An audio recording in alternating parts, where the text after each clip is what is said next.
Hello বন্ধুরা, আজকে একটি নতুন রেসিপি নিয়ে তোমাদের কাছে চলে এলাম। তো এই রেসিপিটা একবার খেলেই বারবার খেতে মন করবে। তো চলো জলদি জলদি এই রেসিপিটা বিকালা বা সকালা মুড়ির সঙ্গে টিফিনে বানিয়ে ফেলি। তো বেশি সময় লাগবে না। তো চলো বন্ধুরা স্টার্ট করি ভিডিওটি। তো প্রথমে আমি এখানে এক বাটি চিড়া নিয়ে নিয়েছি। তারপরে চিড়াটাকে আমি একটা জামের মধ্যে ঢেলে দিব। ভালো করে চিড়াটাকে ধুয়ে নিতে হবে, জল দিয়ে পরিষ্কার করে। যত নোংরা টোংরা আছে সব পরিষ্কার করে ধুয়ে নিতে হবে। তো আমার এখানে চিড়াটা বেশি অপরিষ্কার নেই, তো আমি তবুও এটা 3-4 বার জল দিয়ে ধুয়ে নিব। বেশি করে একটু জল দিয়ে ভালো করে নোংরাগুলো বের করে আনতে হবে। চলো এখানে আমি চিড়াটাকে ধুয়ে এনেছি ভালো করে। এবারে গরম জল, চিড়ার মধ্যে আমি 2 বাটি গরম জল দিয়ে দেব। 1 বাটি চিড়া মানে 2 বাটি গরম জল। এবারে দেখো দিয়ে দিয়েছি। এবারে ঢাকা দিয়ে দিব 10 থেকে 15 মিনিট। এবারে 10 থেকে 15 মিনিট হওয়ার পরে দেখো কত সুন্দর জলটাকে পুরো চিড়া টেনে নিয়েছে। আমি কিন্তু এখানে জল বের করিনি, আপনা আপনি চিড়া জলটাকে টেনে নিয়েছে। জলটাকে টেনে নেওয়ার পরে এখানে চিড়া পুরো সিদ্ধ হয়ে গেছে, ভিজে গেছে। এটা হাত দিয়ে এরকম আমি ভালো করে মাখিয়ে নিব। তো এখানে ভালো করে মাখানোর পরে আমি এখানে ভালো করে হাত দিয়ে চিড়াটাকে মাখিয়ে নিতে হবে। তো চলো এখানে আমার চিড়াটা মাখানো হয়ে গেছে। এবারে আমি পেঁয়াজটা কেটে রেখেছিলাম, তো পেঁয়াজগুলোকে আমি এতে দিয়ে দিব।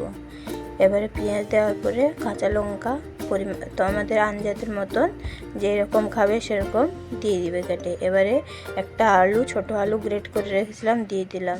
তারপরে ধনে পাতা কেটে রেখেছিলাম, ধনে পাতাও দিয়ে দিলাম। এবারে পরিমাণ মতন লঙ্কা গুঁড়া, হলুদ গুঁড়া আর তোমার জিরা, কালো জিরা দিয়ে দিব। আর পরিমাণ মতন হলুদ গুঁড়াও দিয়ে দিব এখানে।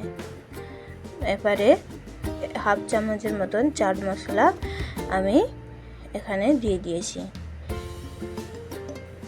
এবারে ভালো করে গুলিয়ে নেব। পরিমাণ মতন লবণ দিয়ে দিব একসঙ্গে। এবারে এটাকে ভালোভাবে আমি গুলিয়ে নেব। সবগুলো পেঁয়াজ আর তোমার ধনে পাতা আর যা দিয়েছিলাম সব একসঙ্গে গুলে নেব।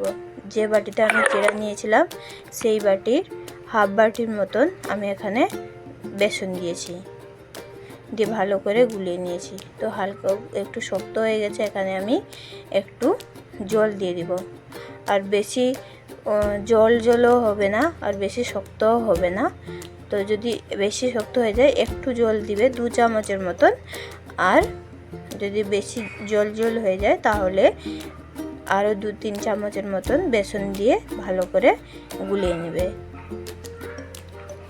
আমি এখানে জল দিয়ে ভালো করে এখানে গুলিয়ে নিয়েছি। এরপরে গুলানো হয়ে গেছে কড়াই। এবারে গ্যাসের উপরে বসিয়ে দিয়েছি, তেল দিয়ে দিয়েছি। তেলটা গরম হয়ে যাওয়ার পরে এখানে দেখো বেসন আর চিড়া যে গুলিয়ে রেখেছিলাম নিয়ে আমি এখানে কম কম করে দিব, দিয়ে এটাকে ছেঁকে আনবো।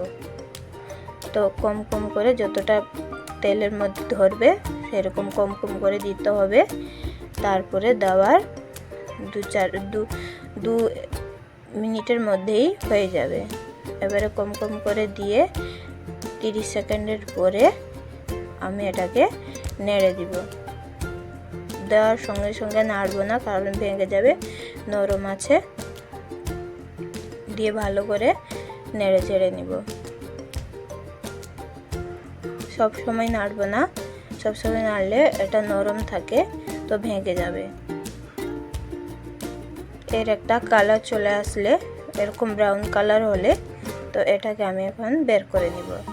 তোমরা চাইলে এটাকে বেশি একটু লাল লাল করেও ভেজে আনতে পারো, বা তোমাদের ইচ্ছা মতন এটাকে একটা কালার করে ভেজে আনবে। ভেজে নিয়ে তুলে নিয়েছি। এবারে পরপর সবগুলো ভেজে নিয়েছি। তো চলো বন্ধুরা, খেতে যেমন টেস্টি আর বানাতেও খুব সহজ। তো বন্ধুরা, ভিডিওটি ভালো লাগলে একটি লাইক, কমেন্ট, শেয়ার এবং সাবস্ক্রাইব করে দিবেন।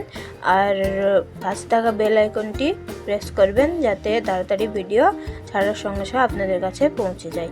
ভিডিওটি দেখার জন্য অনেক অনেক ধন্যবাদ। Thank you.